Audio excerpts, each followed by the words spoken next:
Hello, can you hear me?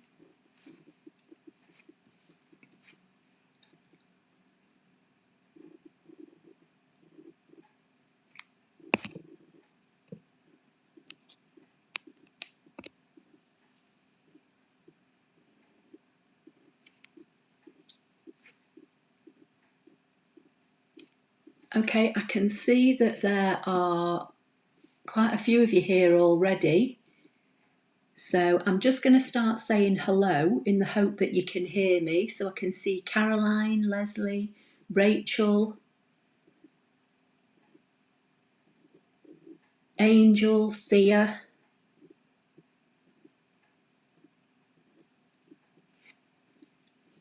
Okay, you won't be able to see me at the minute, but you should be able to hear me. I'm going to just scroll down to the bottom. So what have we got? Hi, Maria, Sandy, Cheryl, Vicky. Vicky's saying, yes, you can hear me. I can hear you from New Brunswick in Canada. Brilliant. Rachel. Okay, so I'm sorry I'm running a few minutes late today. I've had a busy day today. I've been running around, getting rid of stuff, cleaning. Hi, Mags. Right, okay, so, definitely can hear me, Lee's saying, okay, fab. So the first thing I just want to remind everybody of is, give me 1 second.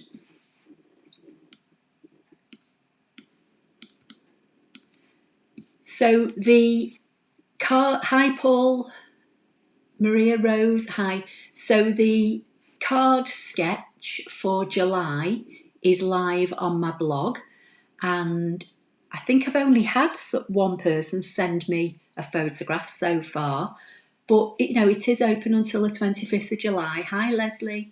So if you don't know where it is, go to my applelover53.co.uk website, click on the blog tab, and then if you scroll down, you will find sketch number 3. So this is the sketch for July that I posted on the 1st of July. It's only for fun. If you want to take part, just make something based around this design and send me a photograph of it by July 25th. Okay, and I'll put them all together again like I did last month, and then after the 25th of July I'll stop accepting photos and then I'll do a blog post on it. So that's the first thing I want to remind everybody of. So I'm just going to close that down, and today, let me make sure that you're seeing what I'm seeing. Hi Sue, Charlotte. Charlotte's last month's sketch was a lot of fun. Good. Okay, well I've made it pretty simple this month. I think it is anyway. It's basically just simple shapes that you could cut with your ScanNCut, or you could cut with scissors or a paper trimmer. So I just thought, we'll post that one and see how we go. It can be a card, it could be a scrapbook layout, it could be the design for the top of a box, whatever you want it to be. I've seen somebody saying, give me a thumbs up, which is lovely. Oh, that's JD Cougar. So can I just mention about this as well? The thumbs up on the chat are great and I love it. Thank you. And it shows that you're all reacting to anything I'm doing. But directly underneath the YouTube video, there's a like and dislike button. And if you like what I do, would you please hit the thumbs up there, which is the like button, because that helps YouTube push my videos out to more people. So more people that are in need of help can find us. So the thumbs up that you do in the chat is nothing to do with the thumbs up under the video. That is just like an acknowledgement that you're kind of happy or pleased with something I've said while I'm doing the live stream. But the actual thumbs up to give the video a thumbs up is underneath the video. And that's the bit that helps YouTube push the videos out to other people. So I'm just going to scroll through. I can see Colorado Springs. Charlotte, you're hoping to take part. Brilliant. Okay, I think I've probably missed loads of names because there was quite a lot of you on here before I even came. So I can see Rachel, Angel, Thea, Caroline, Ellen. Hi, Karen. Karen's one of my Stampin' Up team. And you can hear me great. Fab. Maria, Ellen. Right, okay, so you should be able to see, not me.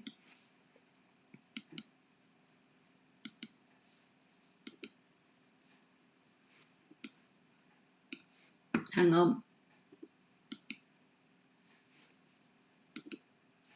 Right, you should be able to see my Canvas Workspace mat. And before we start, because I know people are still going to ask, I am working in Canvas Workspace for computer. I'm just moving a few things around on my desk to give me a little bit more room.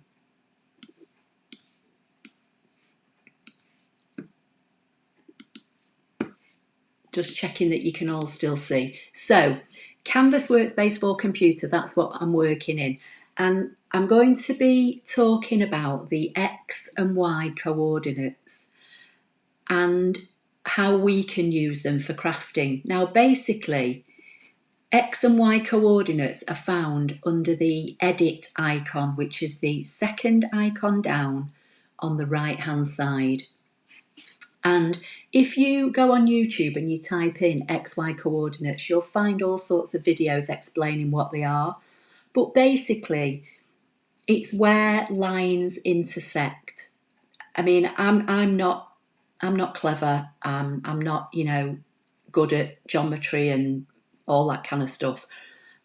So I just use it simply for me, and you'll probably find your own ways to use it. But basically, anything that you put on your mat has an X and Y coordinate. I think that's the easiest way to explain it. So the X and Y coordinate is only available in the computer-based version. So it's not available in Canvas Workspace for web. So if I just drag a square onto my mat and just drop it anywhere, you should now be able to see on the Edit tab, you'll see its size under width and height. So most things come into Canvas by default at 3.94, which is a random size, and I don't know why. I don't know why they just don't come in at 4x4 or 3x3, but anyway. So this square, I just literally dragged from the side, and it's come in at 3.94 by 3.94. But the numbers above it that you can see here under X and Y are its position on this mat. So let me just first of all say, obviously I'm working with a 12 by 12 mat, and my mat is set to inches. So if you work not in inches, your sizes will be different here.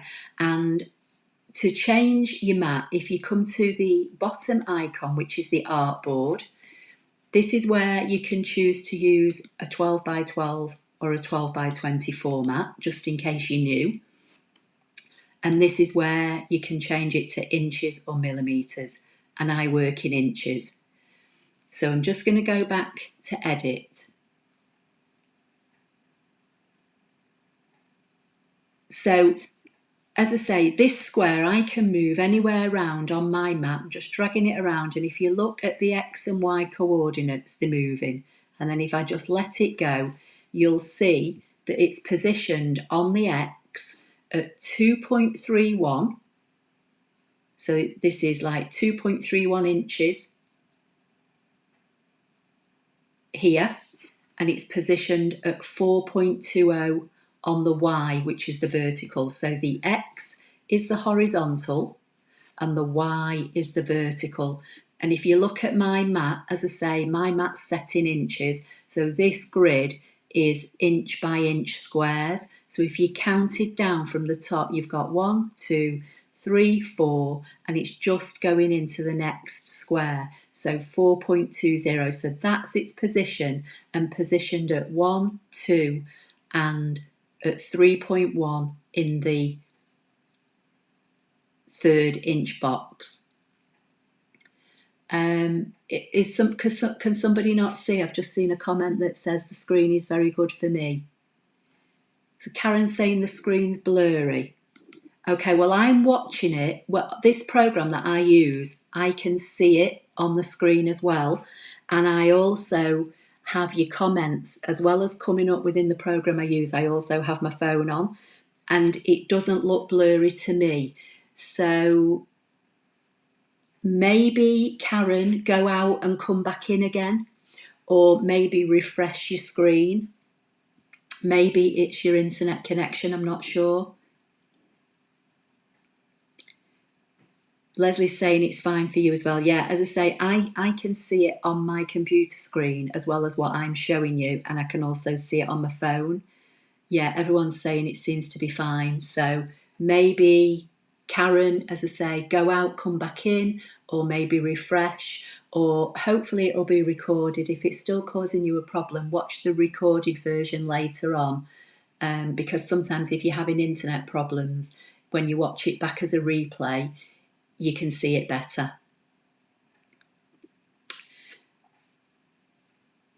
So X and Y. So X is the horizontal and Y is the vertical. You can turn the ruler on if you want to. So in the computer-based version, you go to Display and Show Ruler, and then that will show the ruler top and bottom, okay? But it's not much of a help to what I'm going to show you here, to be honest, because I'm not sure how well you'll see it with the ruler being quite small, and I don't think you can make the ruler bigger. So Karen's saying, yeah, done that and everything's fine now. Right, okay. So let's just try and use the X and Y coordinates. As I say, some of you probably know how to use this and you're probably more experienced than me. I don't tend to use the X and Y coordinates a lot. I tend to use them more when I'm making boxes, or if I want to position a dash line kind of pretty accurately, rather than trying to, look where the sizes are on the ruler, because I tend not to have the rulers on a lot, but I do put them on from time to time. So we've established that everything we put on our mat has an X and Y coordinate, and we know where to find the X and Y coordinates under the Edit tab. So let's just say you wanted to make a card that was 4 inches wide by 5.5 inches tall, but you want it to be a gatefold card, so a card that folds in from the right hand edge and the left hand edge and meets in the middle. So you'd obviously, because you want it to meet in the middle, you'd want your fold lines, if you were using your ScanNCut to cut them as dash lines, you'd want them pretty accurate. So I'll use this square as an example. So I'm going to come to the Edit tab. I'm going to untick Maintain Aspect Ratio. I'm going to make the width of this square 8 inches and hit Enter. And I'm going to make the height 5.5 inches. So I've got a rectangle that's 8 by 5.5.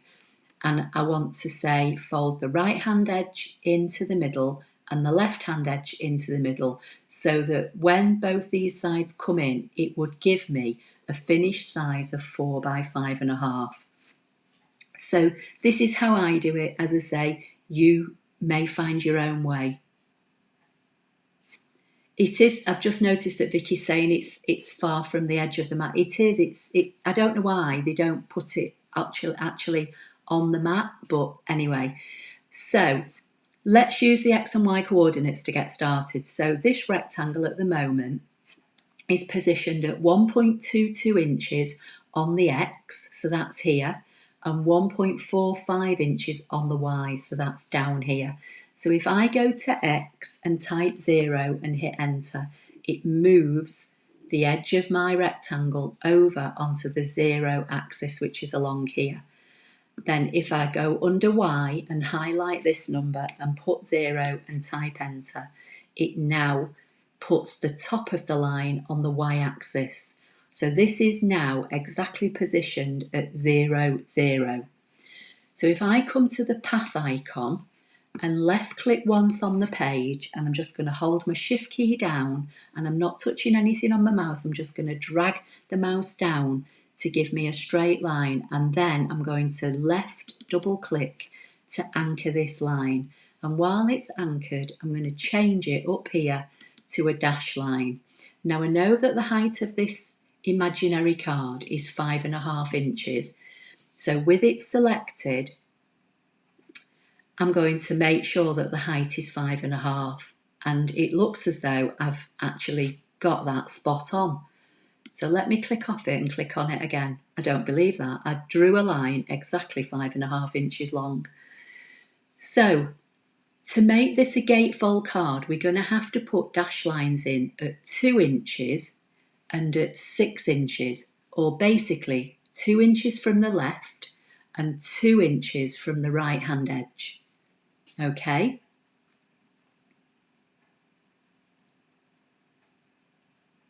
Right, let me just see what you're saying. Rachel's saying, I don't use this version, but watching anyway. Okay, well, Rachel, as I've said many times, I use the online version, but sometimes if you need something specific and you want to use the X and Y, you've got to use the PC version.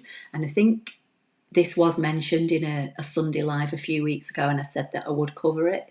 So, okay, so I've got my dashed line here, and it's 5.5 inches long, and I want to put it on this card base at 2 inches.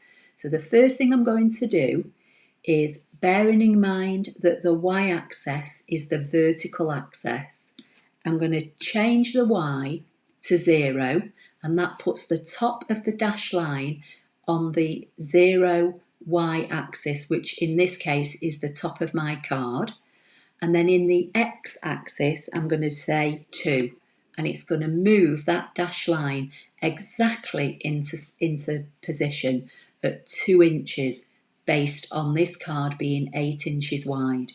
So now, with that dash line still selected, I'm going to come to the Layers panel. I'm going to come down to the bottom and duplicate it, or you can right-click and duplicate, which is what I do a lot, but I'm trying to remember to show you where the functions are without doing the right click. So now I've got the second dash line, which is the duplicate line, selected. I'm going to come back to the Edit tab. This time in the X, I'm going to position it at 6. So I'm going to say 6 and hit enter. And on the vertical, which is here, I want it on the top of the card. So it's got to be at 0.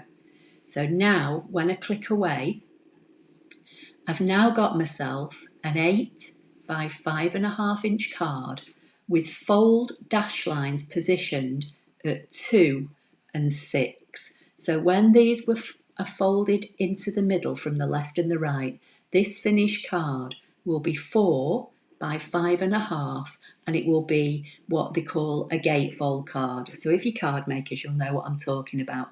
If you're new, then this is a gatefold card.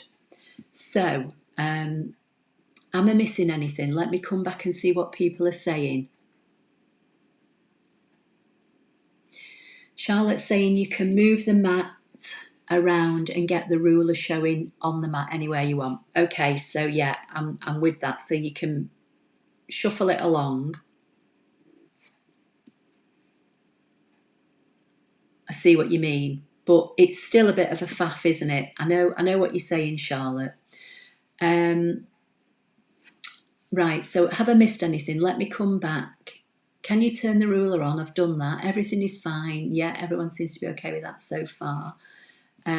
Christine's saying, love this tip. So, And obviously this would apply if you wanted to make, you know, a card that's 10 inches wide by 6 inches high.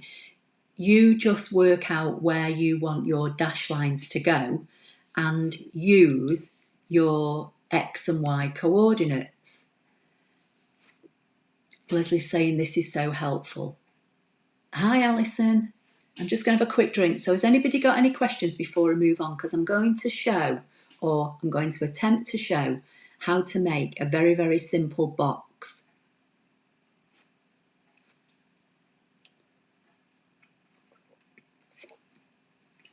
I'm just having a quick drink. And for anybody that's interested, I'm on blackcurrant again. So obviously, just going back to this, I would group everything now. So I would select it all and group it, and then move it away and put it onto the mat. Because when it's in the 0, 0, it extends beyond the red dotted line. And if you try to save it beyond that dotted line, it'll tell you something's outside of the cutting area. So you need to bring it back into the mat to save it. So Maria's saying, good tip, didn't know what the X and Y was for. Vicky's saying, I agree that using the X and Y coordinates is more accurate. It is, but sometimes there's maths involved, and, you know, I'm not that great at maths. So you kind of have to find your way around. Karen's saying, very interesting, been crafting all afternoon. What have you been making, Karen? Sandra's saying, with me so far. Okay, so let's try using the same principles, and this time let's try making a little box. Now, I'm going to pre-warn you, I've already had a play with this about an hour ago. That's another reason why I was running a little bit late. Don't worry, Alice, I'm gonna do something else in a minute. So hopefully you'll be able to get the gist of what I'm saying, but it should be recorded and it should go back up to YouTube later. So I've kind of pre-cut something because I'm in my office now and I didn't want to have to bring my ScanNCut in here and everything else with it. So I've had a little play. I'm just going to recreate what I did, like I say, just about an hour or so ago. And then I'll show you because I've got my iPad plugged in.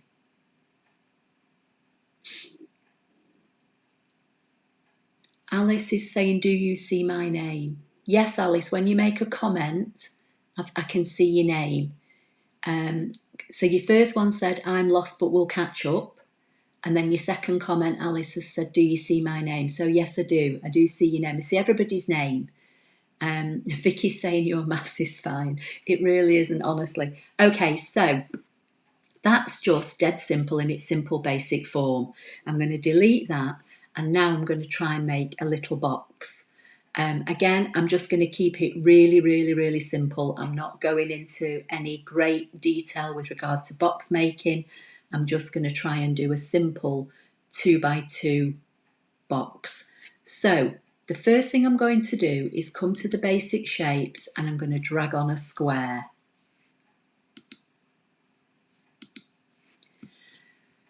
With the square selected, I'm coming to the edit icon. I'm going to tick maintain aspect ratio. That way, when I put a measurement in either the width or the height, it'll make them the same for me. So in width, I'm going to say 6 inches. So that's now given me a box that's 6 inches wide by 6 inches high. Karen's saying 21st birthday card and then prepping for the card swap before I go away on holiday to Cambridge. Oh yeah, I forgot you were going away. Oh, Karen, I started making mine last night. I think I'm going to be using the gnome stamp set. I had a little play last night, but that's all I'm saying. And if you're wondering what we're talking about, everybody, sorry. As I said earlier, Karen is on my Stampin' Up team, and one of the ladies on our team likes to organise me, bless her, and I'm glad she does because I'm rubbish. And she organised a swap, which I did a YouTube video on a few weeks back showing you what we'd all done. And she's asked us to do another one using product from the new mini catalogue that goes live to customers in August. and there's a stamp set in it with gnomes on, and it's hilarious. I love it. So that's what I'm talking about. Okay, I'm digressing, sorry. So I've got a 6x6 square. Yeah, they are. They're adorable, Caroline. So I'm going to do the same thing. So I've got the square selected. I'm just making sure it's 6x6, and I'm going to position it in this top corner up here. Now, you probably don't have to do this. If you're good at maths, you can work out yourself where the lines need to be. But I find if I stick everything up in this top left-hand corner on the 0, 0, it just makes it a little bit easier for my tiny brain. So under the X, I'm going to say 0 and enter. That's instantly moved this square over to the X on the 0.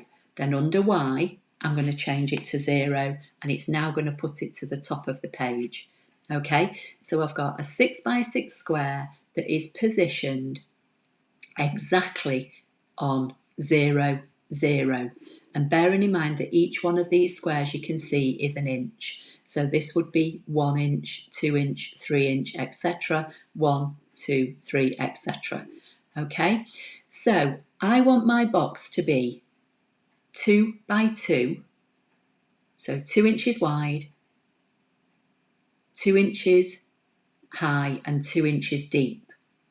So I'm going to come to the path tool, and I'm going to click once, let go of my mouse, hold my shift key down, and then I'm not pressing anything on my mouse, but I'm just dragging the mouse down, and I'm going to then double click to anchor it. So this is a line, a path line I've just drawn. I've just dragged out onto the mat. So this would be a cut line, because as we've said before, by default in Canvas Workspace for computer, everything comes in as a cut line.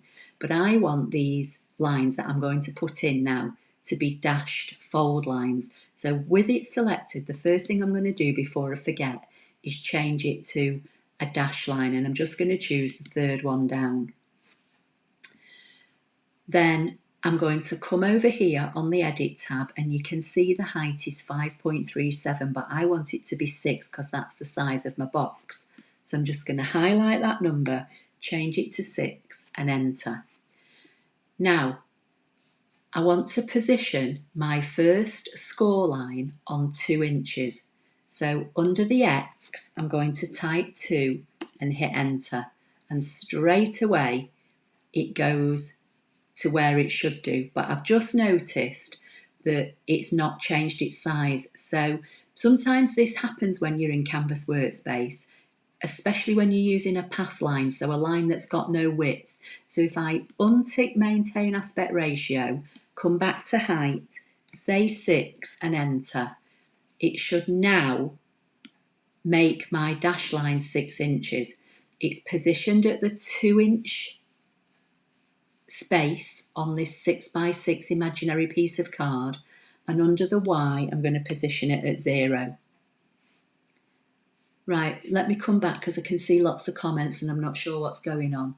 I agree the 0, 0 will make things so much easier. So that's Caroline. That's not bad math, that's efficiency. Alison saying, I see. If you're good at math, you would naturally start at 0, 0 since it's the most logical place to start. Okay. Dawn is saying finally made it. Okay, Dawn, don't worry. It will be recorded, so you can always go back and catch up from the beginning. So now I want to put another fold line at the position 4 inches because I want this box to finish up being 2 by 2 by 2. Okay, so with this dash line selected, I'm just going to pop back to the Layers tab, come down to the bottom and create a duplicate. Then I'm going to come back to the Edit tab, and this time under the X I'm going to type 4, and under the Y I'm going to type 0.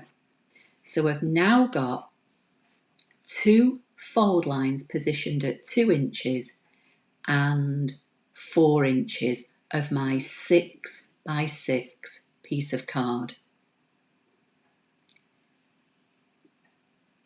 Christine's saying, remind me please, X is horizontal, Y is vertical. Yes, Christine. And the way I remember it is, if you think of the word vertical that starts with a letter V, hang on, let me type a V.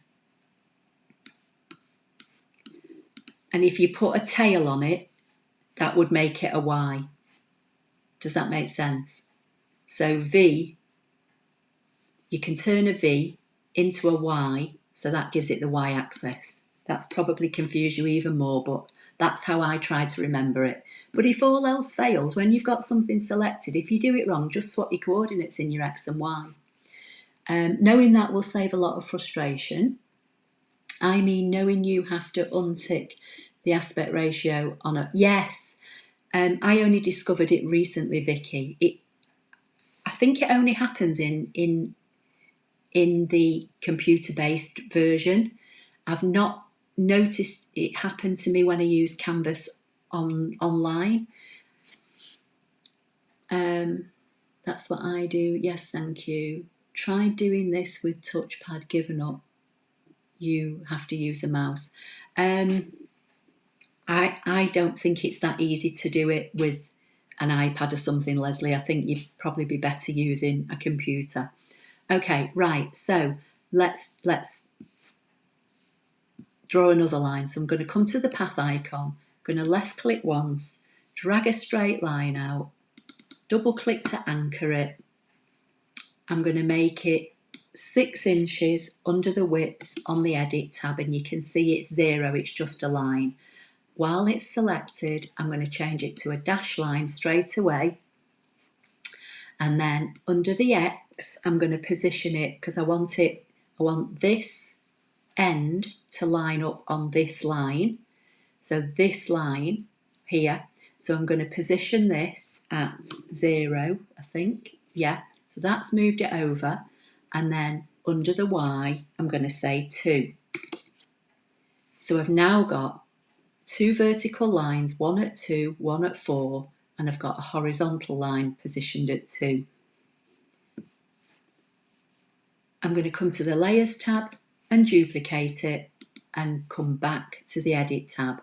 And then this one I'm going to position at 0 on the X and at 4 on the Y and click away. So I've now made myself a 6x6 square that's got fold lines at 2 and 4 on the vertical and the horizontal. I'm going to select it all, right click, make it a group and drag it onto the mat out of the way.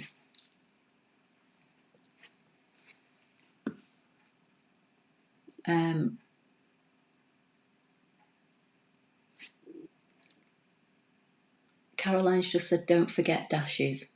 Okay, I've obviously missed something there.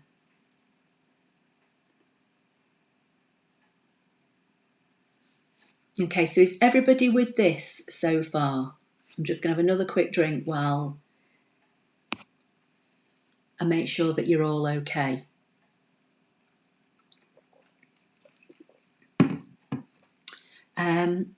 Yeah, I look as though I've got all my lines at dash, apart from my 6x6 square, and that's obviously a cut. So Alison's saying, wow, this makes so much sense. Thank you, Ashley, always learning with you. Okay, great. I can only do simple things. I can't do difficult, and my little mind, my little brain only works in a certain way. I'm just showing you how I do it. You will maybe find your own way of doing this and, you know, being able to use it in more maybe complex designs.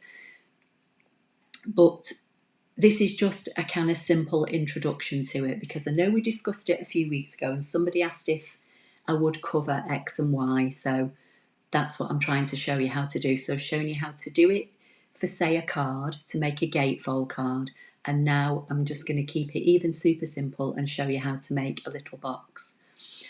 Leslie's saying, yes, could have used this for the exploding box. Definitely. Okay, so now I just want to show you this. Now,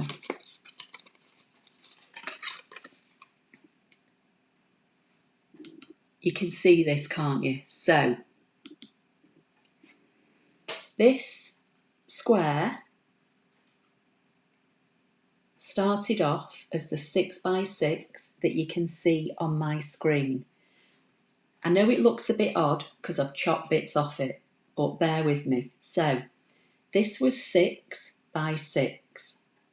I put a score line at 2, a score line at 4 on the vertical, and a score line at 2 and a score line at 4 on the horizontal. Then what I've done, might be easier to show it this way around. Alice, yeah, in this particular instance, all lines at 2 and 4, horizontal and vertical, because this box is going to be a 2x2 box, okay? So what I've done, where those score lines were, I'm trying to show you on my iPad here, I've, with my scissors, I mean, you can do this notched bit in the program, but it's a bit more complicated. So I just wanted to keep this one simple. So what I did, imagine this extends up here on both sides. This was the 6 inches. With my scissors, I cut down each of the score lines, and then I just cut a little notch in to take like a little mitre out, and then I chopped some of the tab off on top and bottom. And the reason that I do that, on a 2x2x2 box, if you leave these at 2 inches high, when I've already applied glue, as I say, I did this about an hour ago now, so to save me bringing the ScanNCut in here. When you then fold these in to make your box,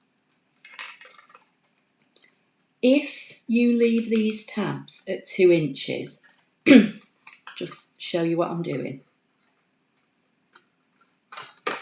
You've got 3 layers of card you'd have inside there that are all 2 inches, and it creates a lot of bulk, and it's not always easy to get your lid on.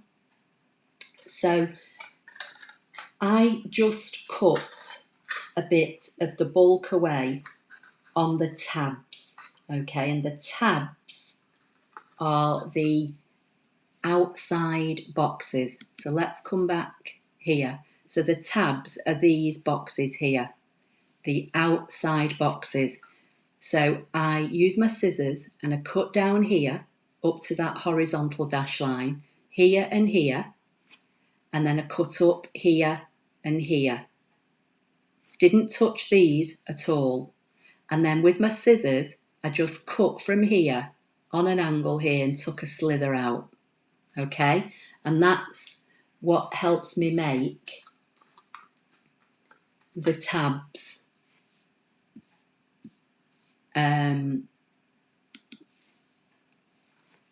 for this box.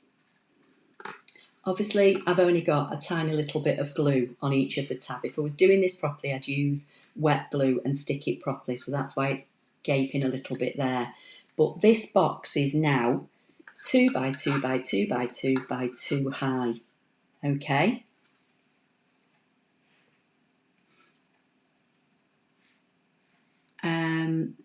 Karen's saying, thank you for the gift, so kind.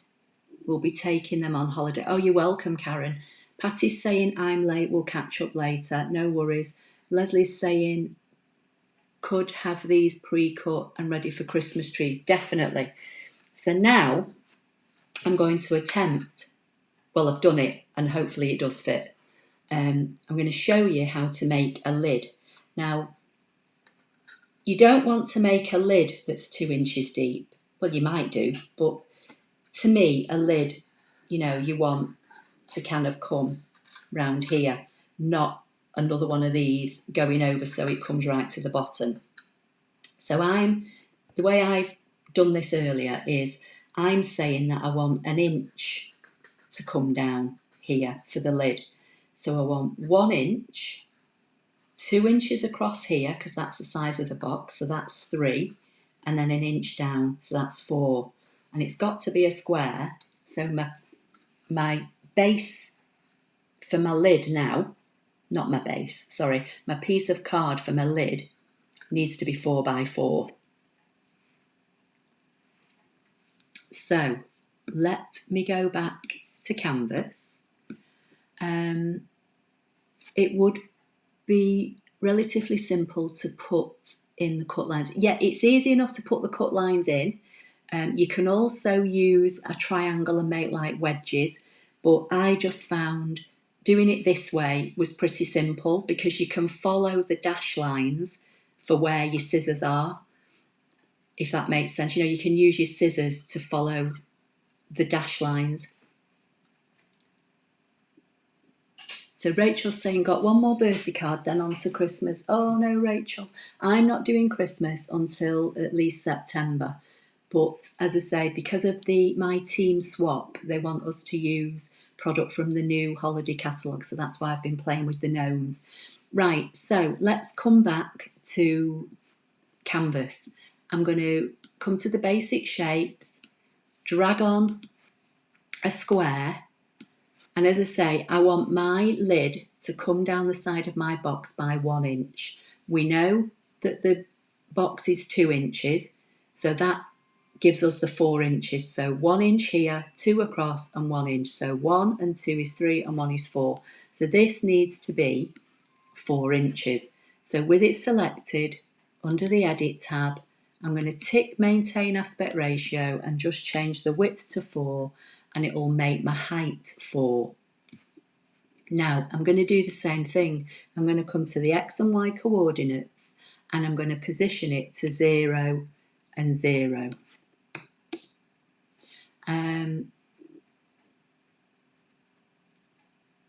Alison's saying, doing the same thing, Rachel Brazil, but got a few more birthday cards to make, then I will be on to Christmas. Oh no, you're all starting Christmas soon. Vicky's saying, yes, scissors are there for a reason. It doesn't take long to cut the corners by hand. It certainly doesn't. As I say, you know, once you start playing around yourself with the program, you can change these lines here to cut lines if that's what you want. And sometimes I do that. You know, I provide. I'll make projects and I'll make these cut lines. But this was just a simple way to show you how to use the X and Y coordinates. So I thought the easiest way to do it would be to make all the lines dash lines and then literally just follow this dash line here and on its opposite side, so here. So I've only put 4 cut lines in with the scissors. I put 1 here, 1 here, and then 1 here and 1 here. And then what I did, these became my tabs and I chopped a section away here just to take some of the bulk out. Okay, so everybody's with me so far. Vicky's saying it would be worth it if you are making a lot of the same size though. Yeah, if you were mass producing, then obviously make your template with your cut lines and just keep churning them out. But if you're not mass producing, it literally takes seconds to just, follow the dash line with your scissors. I can see Leslie's put a comment that says +1/8 of an inch, but I think I've obviously missed something because I'm not sure. Rachel's saying, can't wait to do them. Then when Xmas has arrived, I've had enough. And you can store them flat. Just store them flat. Don't even stick them together. And then, you'll have a stack of them, bases and lids, and then glue them together as and when you need them. Lid 1/8 of an inch bigger. Yeah, so I've done mine a 16th, I think it is, and it seems to fit. So anyway, but you can adjust your sizes accordingly. Let me just catch up with this. I can see one last comment. It's an interesting exercise to have ScanNCut do all the cutting and scoring, but I need to remember the ScanNCut police aren't coming after me if I don't. Definitely, it's there to help, and it doesn't have to be used for every single aspect of your crafting. That's the way I look at it. And if it's easier to just put big long dash lines in and go in with the scissors, who's to say that's right or wrong? Vicky is saying the box should be 4.2. The box should be 4.25 to get the eighth all the way around. Yeah, okay. So the way I've done mine, Vicky, you play around with it and see what you think. I've cheated ever so slightly, okay, and that's why I'm starting with a 4x4. So I've got my 4x4 positioned at 0, 0. I'm going to draw myself a path line, double click to anchor it. I'm going to change it to a dash line straight away so I don't forget. And then over on the height, I'm going to untick maintain aspect ratio, and under the height I'm going to make it 4, and hopefully it's changed to 4. Yeah, it has. So if you want to be left with a lid that's going to go over your 2x2 box, your section in the middle can't be 2 inches. It's got to be a little bit bigger, like a 16th. Yeah. So that's what Vicky's saying. You could make it 4.125 to get a 16th all the way around. So you can do it that way, make your box bigger, or you can do it the way I've just done it, and what you'll get is, let me just flick back to, so if you look at my lid here, this started off, put it that way, this started off as 4x4. I've positioned my score line ever so slightly up and down and out from this section by a 16th of an inch. So technically this is a 16th less than an inch. Okay?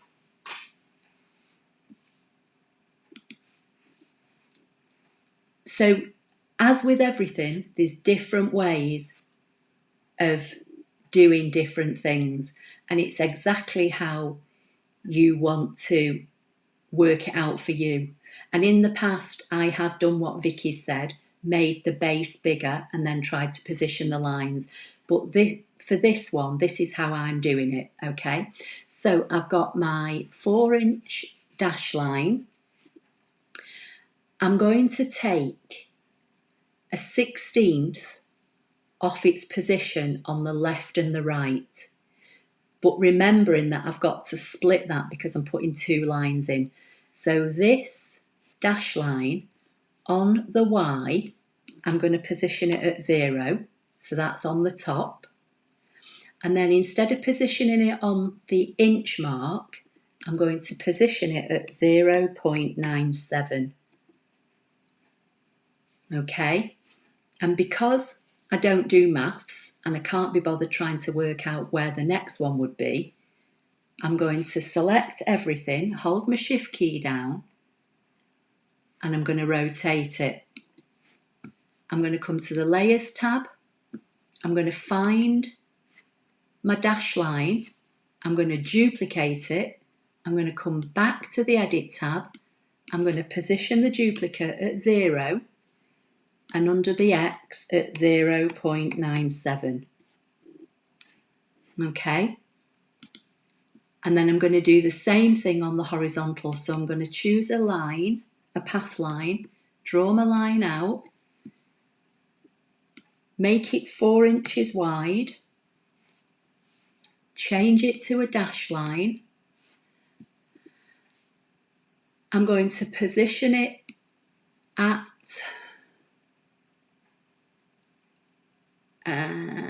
in fact, let's do it another way. Let's get rid of that. I'll do it this way. So I'm going to turn this back round, draw another path line, make it a dash line. I'll catch up with your comments in a minute. I'm going to make it 4 inches high because that's the size of my box. Again, I'm under the Y, I'm going to put it at 0, and under the X, 0.97. So I'm using 0.97 for every X position, just to make it easier for me.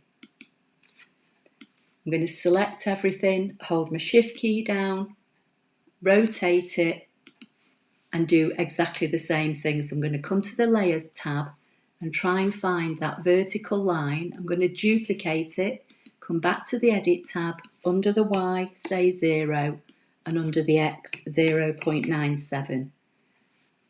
So I've now got a 4x4 square with the dash lines positioned a 1/16 of an inch to the right and the left of the square in the middle.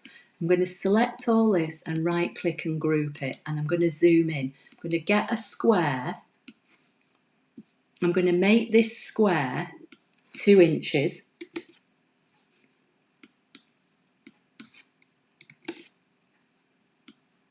That's not good, is it? Hang on. 2 by 2. And I'm going to make it red. I'm just going to zoom in on this box. And if I position this red square, if you can see it, if I click off, this is 2 by 2. If I select both and centre them and zoom in just on this section, you'll see that because I've positioned my dash line at 0.97, so not on the inch, it's given me that little bit of a margin all the way around. So this lid now should fit over my 2 by 2 by 2 box. So let me just come back. I'm going to get rid of that red box in the middle because I don't want to leave it there. So I'm just going to drag this onto the mat, because obviously if you were going to follow along and you were going to save this, you want your shapes within this red line, else it'll tell you they're outside the cutting boundary when you try to save it. So let me come back and see what we're saying. Alice, the lid is 4 by 4. So I'll show you in a minute. So Vicky's saying, yes, I see where you're going with the score lines. Maths, easier way. It's whichever way works for you. This was just because I want to show you how the X and Y coordinates work. This was kind of like the easiest way for me to show you without messing about trying to put a bigger square in the middle that's a dashed and then drawing in cut lines. But once you kind of see this, you'll find your own way, of working how to do things.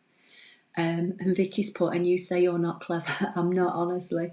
Brilliant on the rotating. Yeah, just Charlotte, just make sure when you're rotating, drag an imaginary box around everything, because in Workspace for computer, when you drag an imaginary box around everything, you don't have to group it to rotate it, whereas in Canvas for web, you'd have had to have grouped everything before you can then resize it or rotate it or whatever.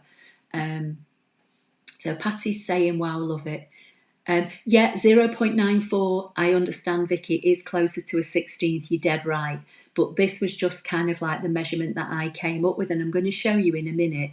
But I've just not had time to change the 0.97 to 0.94 and try it and see the difference.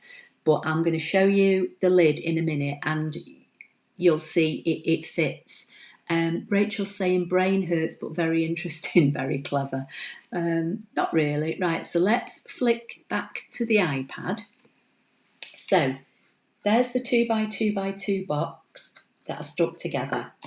Here is the 4 by 4 lid. Now with this, I've not chopped anything off the tabs because I find the tabs interfere the bigger the box goes. So I find you need to chop your tabs down the bigger you go, if that makes sense. I mean, you could trim a bit off, but I think this will go together okay. And basically, all as I've done, this is my 4x4 box, exactly the same as what my 6x6 started off. And I've got score lines at 1 and, well, they're not at 1, are they? There's 0.97 from the right and from the left, and the same on the horizontal. And then all as I've done, I've cut down my score line, and then on the tab side, you come in from the tab. So you cut in from your tab. You don't cut in from this, because this is the side of your box that you're going to see. So when you're notching out to make your corners go together, you always notch in on your tabs. Okay, and you should be able to see I've just put a tiny little bit of our new snail adhesive. So when I fold these in now, try and do this so you can see it. When I fold this in and line up the edge of the side here, and bring this one in, and do the same on here,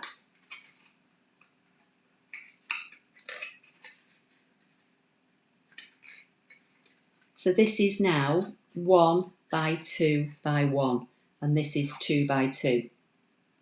In actual fact, it's a little bit bigger than 2 by 2, obviously, isn't it? Because we moved the score lines to accommodate this 2 by 2 box. So when I put this together now, if I can see properly, the lid fits onto the box perfectly, and it's nice and snug. Now, depending on how thick your card is, you may want to try, Vicky, moving your score lines to 0.94. This card, I'm thinking, is probably about 200 GSM. And obviously, I've taken quite a bit of the bulk away with cutting the tabs down on the side. But it fits. I don't have to squash it in, although I'm struggling seeing. Just bear with me 1 minute. And because I've not glued my tabs together properly, my tabs are sticking up. And green isn't a very good colour, is it, to see? It's like black working with black. So this is a 2 by 2 by 2 box.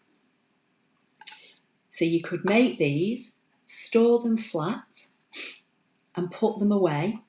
And this, you can get quite a lot in this, you know. You could put some little sweeties in it for Christmas, or a little gift or something. So let me just come back to the computer, and let me come back to what you're saying, because I know I've missed a lot of comments. Back door again, Ashley, definitely. That's me, isn't it? There's always find a way around to do something. Always more ways to skin a cat, Caroline's saying. You clever girl, Ashley. I'm not really. And you say you're not clever yet. Okay. Wow, love it. 0.94 is closer to a 16th. Yeah, definitely. So you've got 0.25 is a quarter. 0.12 would be technically an eighth. And half of 0.12 is 0.06, which if you take 0.06 off an inch, 0.94 is definitely right. But I just used 0.97 and it worked for me. Now, if anybody tries this and you use 0.94 and your lid's too big, then just increase your 0.94 to 0.97 and try it. Right, so Sheila's saying this will be so helpful to me. I love making boxes. Thank you, Ashley. If the lid fits, definitely, exactly. It fitted, so I just rolled with it. I mean, it's marginal, isn't it? 0.94 to 0.97 is very, very, very marginal. Hi, Doreen from Washington. Vicky's saying the square is 2 and 16 since you took the 32 off the sides. Did I? Because I put on my box, on my 6x6, I put my dash lines in at exactly 2 and 4. Yes, Karen, I've had my hair cut. I got it done on Friday. And I did say I wanted it shorter, and she's literally took me, literally. So it's a bit shorter than I would normally have. But not a lot, but I'm fine. Chocolate coins, definitely, Alison. You could get quite a few chocolate coins in this box. I did a video, it's on my channel. It'll be under the Stampin' Up tab. It's quite a few years ago, and I made this 2x2 box just on a scoreboard using white card, and I wrapped a red ribbon around it, and I can't for the life of me remember what I put in it, but it is on my channel. It'll be under the Stampin' Up tab, I think, because I just used Whisper White card and I hand scored it. Rachel's saying, I was just thinking Ashley has a haircut, looks nice, thank you. I'm going to wait, long waiting list. I was dead lucky. I thought I've not gone to the place where I normally go because they've got a massive list, but I found somebody local, somewhere I've not been before, and I found, not this week just gone, the week before, so I've waited about 2 weeks, but I was able to get in last Friday. So Alison's saying, Jim's here now listening, and he still says your voice is very relaxing. Well, thank you, Jim, and I hope you're feeling okay, Jim. Patty's saying, love the hair. Okay, so that was X and Y. So did it help? That's the question. Have a play with it. As I say, to use the X and Y, you've got to use Canvas Workspace for computer. It works on Windows or Mac. So if you've not got it, go to the online Canvas, and before you log in, there's a big black button that says download, and that's where you get the downloadable version for anybody that might be new. What's Christine? Christine saying you could put a belly band around the box. Definitely. As I say, on my channel in the Stampin' Up tab, I'm positive it's a white box, and I think it's got a red ribbon around it. But yeah, you could put a belly band around it and decorate the top. Leslie's saying, I'm going now. Ashley, have fractured my... Oh, no. Oh, Leslie, goodness sake, how have you managed that? And you're going off to get your painkillers. Well, take care, you, please. Maria's saying, very helpful. Rachel's saying, take care, Leslie. Yeah, very informative. Brilliant tutorial again. Thank you. It helped. Just watching you work through things is most instructive. And I tell you another thing I do when I am trying things out like this, I just use old card. Excuse me. So I do my prototypes in just any old card. You know, I think we've all got stashes of stuff, haven't we, that we've bought and we've never used. I mean, I don't know where this strange colour green has come from, because green's not particularly a colour I like, but it may have been in with a multi-pack or something like that. It's not necessarily a colour I would want to use in my crafting, but I've been able to use it to make my prototype. So my box is 2 inches high by 2 inches wide, and my lid is a 1/16 shorter than an inch. But I mean, who's going to notice, to be fair? And then obviously you could cut matting layers if you wanted to. It's, you know, I'm just giving you how the X and Y works, and I've just chosen a box and a lid to show you. Yeah, poor Leslie. Maria saying, thank you for sharing, a real gem of a tutorial. Thank you. Help me, that's for sure. Would you make this a download on your website? What, the box? Yeah. Very helpful. Thank you. It's great to see what to use these functions for. Thank you so much. Get better soon, Leslie. Yeah, definitely get better soon, Leslie. So has anybody got any questions before I go? Because it's 6:10, so I've been on just about an hour, because I was a little bit late, wasn't I, coming? Alice is saying, first time in chat, joining group. Oh, well, great, Alice. So now you know how to do it. You can come and join us and chat with us on a Sunday. It looks better shorter. You mean my hair? Definitely. I mean, this is how I normally have it, to be fair. It looks a bit of a mess because I've been cleaning and I've got all messed up. But yeah, and I've not got any makeup on as usual, and I can't see a damn thing. So let me come back to me. So here I am. So yeah, it's short. I was having to tie it up, with one of them clips to keep it out of the way. So it needed cutting, but as I say, I've been cleaning, and I've got no makeup on, so I look a mess. But anyway, hey ho, we're all friends, aren't we?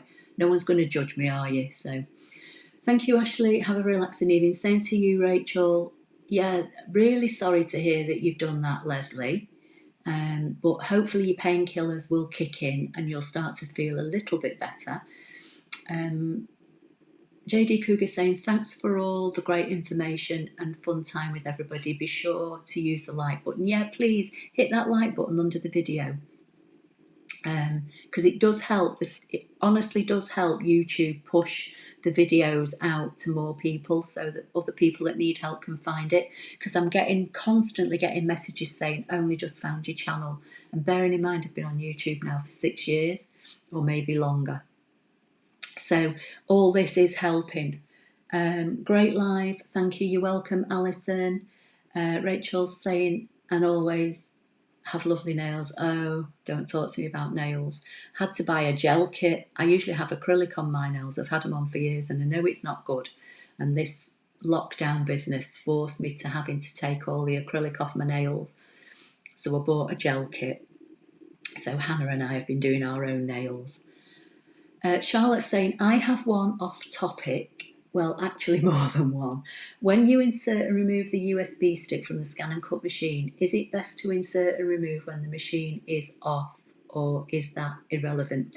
Okay, it's funny you should ask that, really, because on a Sunday I use a USB stick a lot in with the machine. When you see me doing something, excuse me, I've got an itchy face. When you see me do something on the machine, when you plug a USB stick into your computer, you have to extract it. You don't just plug it out, because if you just pull it out, you can corrupt the files on it.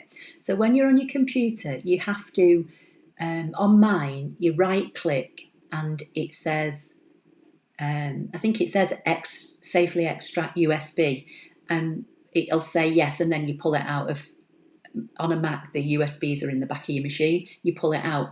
On the ScanNCut machine, I found nothing at all that says how to extract it. So basically, yeah, you just pull it out, and I take mine in and out whether the machine's on or off. So your off-topic question, Charlotte, I don't know if that helps you, but nothing, touch wood, has happened to my USB stick in all the times I've been doing the lives, this year. And when I'm bringing projects from Canvas onto the USB stick, that's when you see me using them in the live. So you should be okay. But if you're doing it from your computer, right click on it, and I think on mine, as I say, it says something like extract USB stick, and you click that, and then it says safe to extract, and then you pull it out of your computer. But from the ScanNCut machine, you can just literally take it in and out. Or at least I've not found anything yet that gives me an option to safely extract it from the ScanNCut machine. Angel's saying thank you. Rose Lily says yes, the box lid. I don't know what that means. Have I missed something? I'll try and go back later and see if I can read all the comments. Rachel's saying try nail envy. I've had nail envy in the past. But yeah, so I've bought a gel kit and a lamp, and only a couple of colours so far, but Hannah's been using it as well and she likes it. And it was also a way to encourage her, because she's a nail biter, and she stopped biting her nails, and I thought if she puts gel on it, she might be a bit discouraged.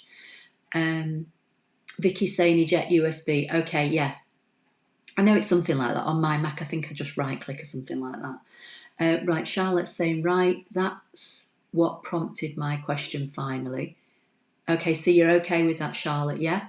I always use Nail Envy, and eating jelly helps skin and nails. I used to eat jelly when I was younger, and I'm sure that's why I've got decent nails. Charlotte's saying, thank you, it helps a lot and will be a lot less fussy. Okay, fab. So, any last questions before I go? I didn't think you realise how much you've helped us all with your knowledge. Oh, thank you, Alison. When you use the score line, why does it come out with dashed? Why don't you use a solid line? Okay, Karen, so two things. In ScanNCut, you can only draw, cut, or dash. Okay, so you can assign your line, your path line, as a solid cut, as a dash cut, as a solid line to draw, or as a dash line to draw. Okay, that's with the blade and the pen. If you want to use a score tool, if you've got a score tool that'll excuse me, that'll fit in your ScanNCut, you could, where I've made my lines on that box at like 2 and 4 inches, and I've made them as dashed and they've cut, you could leave those as solid cut lines, but replace the blade with a scoring stylus. Does that make sense? And you could score them. But to me, it's a faff. I would just rather have the machine do it all in one go without having to mess about swapping blades. So the outside of my box, my 6x6, is a solid cut, and then my dash lines are cut dash lines. Okay, so that's how I've made mine. So does that help, Karen? Anna is saying, thank you, Ashley, another great tutorial. Alison's saying, I agree, Alison, not sure what I've missed there. Have a wonderful week, Ashley, and everyone. Same to you, Caroline. Embossing tool, that's it. I swear, my brain is just going, I can't remember anything, rubbish. Yeah, you could swap your blade out for an embossing tool, and you could score your lines. It's however you want to do it. That's what I mean. I give you the basics, and then you can test it out and play with it yourself. To me, I'm not so sure whether I'd be wanting to mess about taking a blade out and putting an embossing tool in. And the other thing I've tried using an old embossing tool on my regular mat and trying to score them, and it doesn't work. So you'd have to use like the mat that you can emboss and cut on. It's just too much of a faff. But you do what works for you.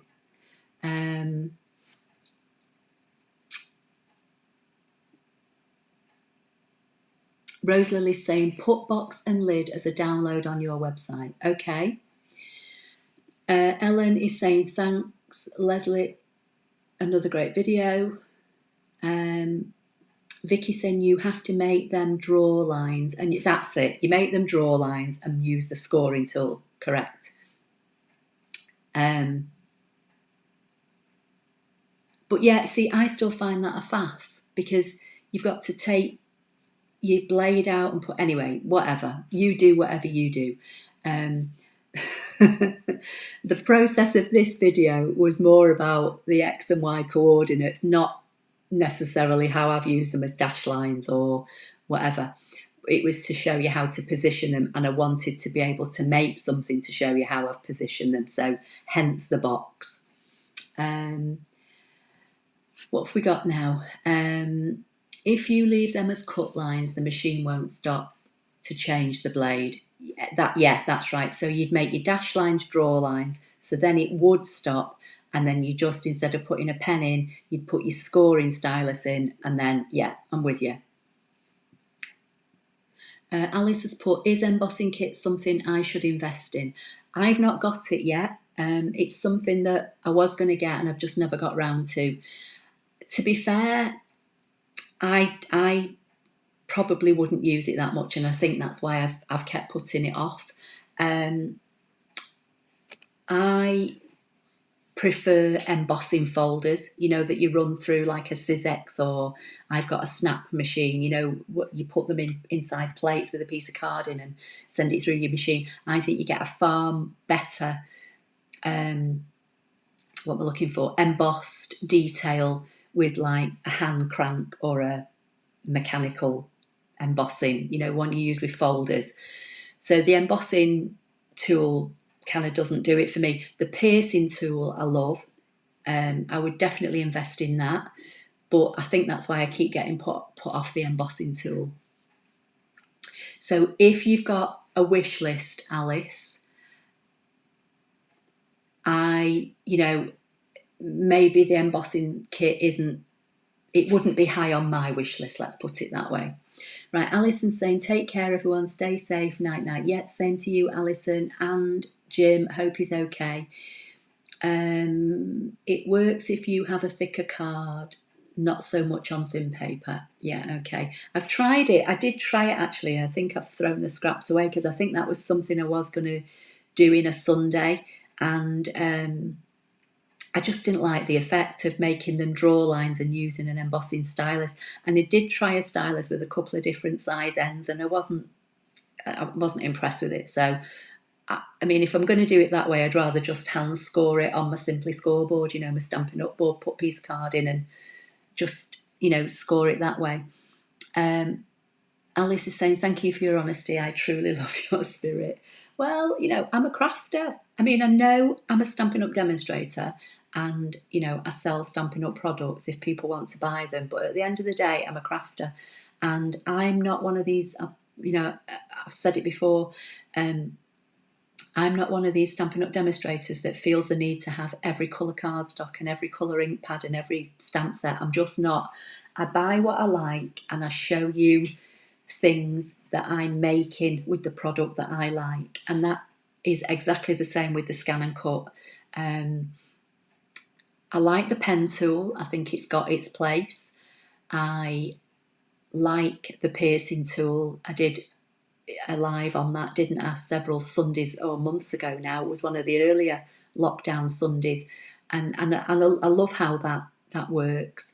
But the embossing on an electronic cutting machine doesn't do it for me. I'd rather have embossing folders. Rose, I'm not doing the Wednesday classes anymore. We did discuss this last week, maybe you missed it.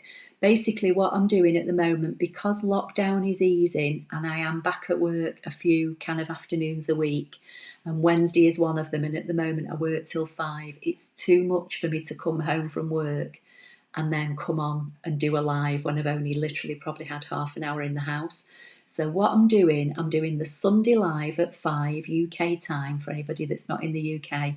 I'm going to alternate. So last Sunday I did something on the machine. Can't remember what the heck I did. Oh, I did the showing you how to cheat to put the matting layers, didn't I, on the Toy Story thing, which I've done a clean video record for that's gone on my channel this weekend, if anybody missed it. And then today I'm doing a Canvas Pro, you know, showing you how to do something in Canvas. So next Sunday we should be back in my craft room with my ScanNCut machine, and I'll try and come up with something. If anyone's got any suggestions, as long as it doesn't involve the embossing kit, let me know and we'll see what we can do. So I don't know if that's... so does that help, Rose?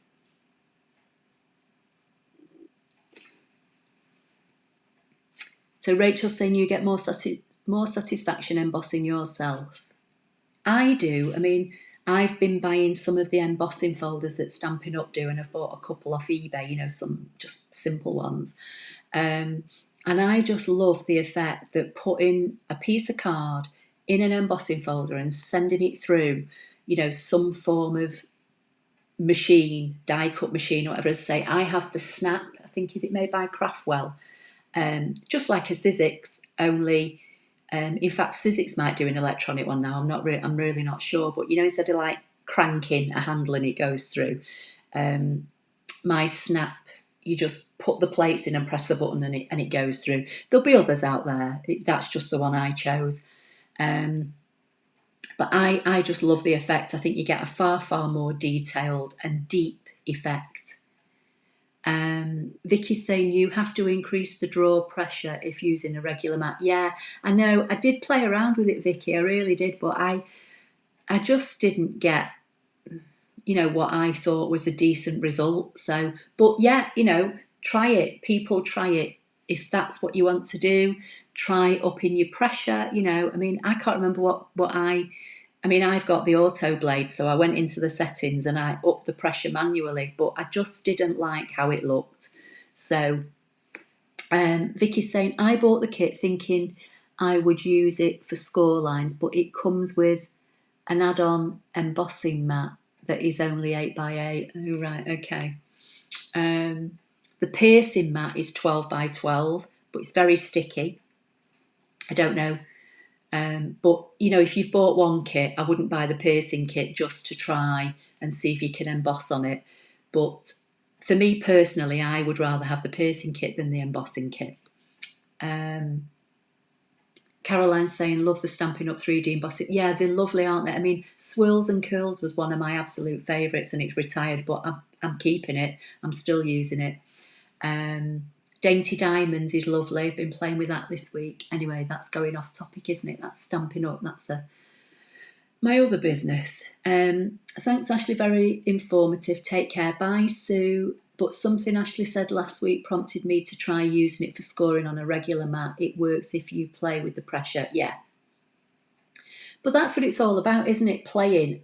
As I say, I played with it, didn't like the result, but Vicky, you do. So that's what this is all about, isn't it? We're all sharing. You're all talking to each other now in the chat, which is brilliant, because when I'm trying to concentrate on my screen, I miss quite a lot. But then I go back and I watch it later and I see that you're talking amongst yourselves and you're asking questions and people are answering them and you're passing on tips. And that's what this whole thing was all about. When I started to do that very first Sunday YouTube Live, it was because we were in lockdown and I was bored and I thought, right, okay, let's try and do a live.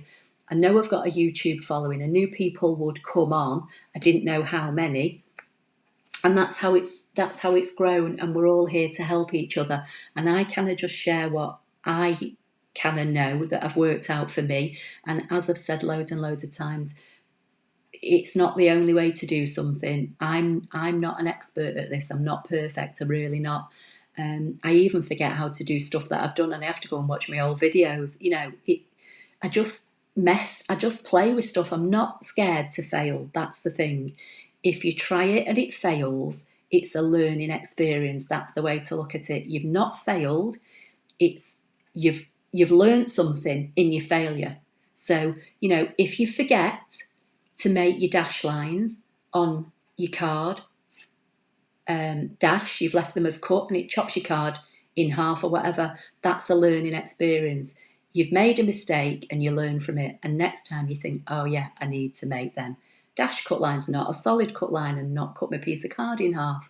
So I fail a lot, I honestly do. But I carry on and I think, right, okay, what did I do wrong? And then I change it. Right, so Vicky is doing great with her scoring, so that's good. Rose is saying, have a blessed week, everybody. That's great. Alice is saying, we'll try Stampin' Up, have a safe week. Stampin' Up's great, Alice. I genuinely do love the quality of the products, and that's why I share what I make with them. And I make cards every month for anybody that shops with me. I make a card and send it out. Karen has just joined my team. I made her a little gift this week with product. I have a host code that I post every month on my Stampin' Up shop and on my website, and if people use that host code when they place an order with me, if I can earn enough rewards in that month, I send everybody a little something out. All my customers this month are getting a stack of 6x4 like designer series papers, but I've sent out dimensionals and embellishments and stuff like that, ribbon. But I genuinely use the products, and all the things that you see on my Instagram and on my blog are invariably made with Stampin' Up card or paper, adhesives, whatever. Anyway, okay, where are we going? I'm going to go, but let me just read the last few of the comments in case I'm missing anything. We can't get the piercing kit in Canada. Oh, still not. You'll get it eventually, I'm sure you will. Patty is saying bye. JD Cougar's saying, thanks, you do the same. I love seeing the same faces every session. It's great, it really is, because I'm getting to know all the names now, which is lovely. And I don't have a scoreboard or a machine for embossing. Okay, yeah, that's fine. As I say, I have the Stampin' Up! Simply Scored. I've had it years. I bought it as a customer before. I think I bought, or did I buy it in my starter kit when I joined originally about four years ago? I can't remember. And then I instantly dropped within like the first 3 months, and I went away from Stampin' Up! And I've only just come back. So I may have bought it in my first starter kit. I can't remember. Rachel's saying, I've learned so much by you, Ashley. You're welcome. It's all data, my mantra. Well done. Believe me, Vicky, you're lucky. Sounds great. I love gifts. Yeah, I mean, they're not big gifts. I'm not a big Stampin' Up! Demo. I'm not one of these demos that can send out stamp sets to every customer. I'm really not, but I try to send a little something. Sometimes I make card kits up and send complete kits, with a card and DSP and ribbon or whatever. I do different things each month. I try to mix it up. Charlotte's saying, I'd love to see how your design process for cards, etc. works. Just starting to get into card making, and it's a slow process for me. Right, well, Charlotte, I have just bought a kit, a Stampin' Up! Kit that I managed to get with some rewards. So I got it as a 50% discount. It's called Boho Indigo, and it's in the Stampin' Up! Catalogue on page 9. It's actually £65, but you get a lot in it. You get a full stamp set, you get a full set of dies, you get 48 sheets of 6x6 double-sided designer series paper, all in like navy blues and cream and whites. Lovely. You get 2 reels of ribbon, you get 6 sheets of embossed card, and you get die cuts, tags and embellishments and all sorts. It's brilliant. And it had completely overlooked me in the catalogue, and I saw a fellow demo using it, and I've just bought it, and I've just recorded a video, but I lost all the sound, so I had to do a voiceover. But it's not going to be on my channel, I think, for a few more weeks yet. But I did post on Instagram, I'm sure I did yesterday, the 6 cards that are made from the kit, but the kit will make mega amounts of cards. I've not touched the surface of the kit and I've made 6 cards, but that's the kind of process that I went through, showing you that I took a piece of A4 card and cut it in half, and just showing you the process of me putting the elements together. Right, okay, where are we going? Size doesn't matter, the thought. Can you see my picture? Vicky, what do you mean? I can see your thumbnail, I can see your face, if that's what you mean, next to your comment. Alice is saying, I'm in the USA, can I still join? You can't join with me, Alice, unfortunately, but you can join. There are, loads of demos in the US. If you go to stampinup.com, you can put your postcode in and find a demo near me. Unfortunately, as a UK demo, I can only sell to people that have a delivery address in UK, Austria, France, Germany, and Netherlands. So, like 4 European countries and the US and the UK. I can't sell to, because I do get lots of people that live in the US and in like Australia and Canada, believe it or not.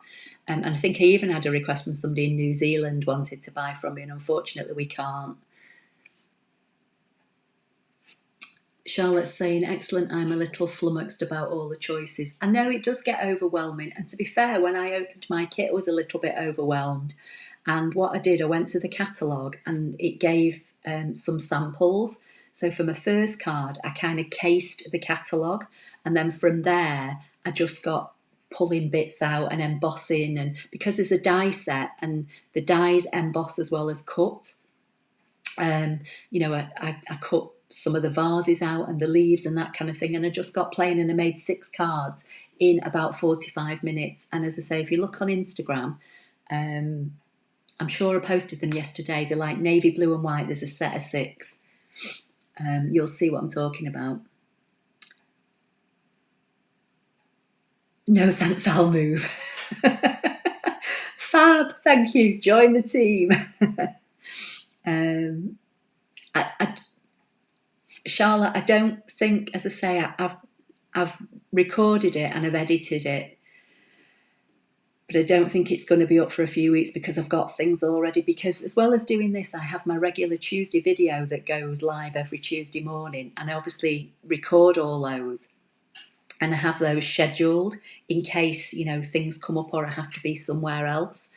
So because I've got a string of them already recorded, although I've made the cards and I've showed them on Instagram to show that they came from this. It's actually called a medley. It's a product medley, and that's because you get everything in it except adhesive, basically. So I posted the pictures to show that this is what I'd been doing, and then the video is going to follow, like I say, down the line. Yeah, there are several demos in the US that are good. I mean, I can recommend somebody if you want to email me. I know a lovely lady that lives in Vermont. You don't have to live near her, and she's a lovely US demo. But as I say, you can put your postcode in. If you want somebody that does classes, like in-person classes, you'd have to put your postcode in and try and find somebody near to you that you can get to. Although with Corona, not many people are doing in-person classes at the moment, but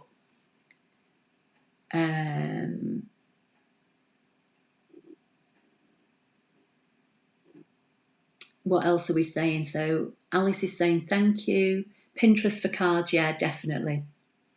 Pinterest is another one that I definitely look to for inspiration, and for ScanNCut projects as well. That could be another one, actually. That could be not next Sunday, because next Sunday we'll try and do something with the machine, but the Sunday after, knockout text, like another Pinterest inspired. I did one a while ago where I showed you how to maybe make vinyl signs. But have you seen those ones that have like the people's name and then they have the first names in the middle, where it's kind of in the middle? That, I think that's called knockout. We could maybe do that in 2 weeks. Card sketches, definitely. There's another one, and I've got 3 on my blog now, haven't I? Because I've done 2 already and the 3rd one's up. So sketches are a great starting point. Oh, thank you, Alice. That's really lovely of you. Right, it's 20 to 7. I'm going to go. So there doesn't appear to be any more questions. I think I've just about covered everything. So I'm going to say keep safe, everybody. Enjoy the rest of your day or evening, wherever you are. And you can always email me, don't forget. Don't forget about card sketch number 3. It closes on the 25th of July. It's on my blog. It's a nice, simple design. I might even try and make one myself, actually, and maybe post it on Instagram or something before, if I get time. And then I'll see you all next week. So bye, everybody. Take care.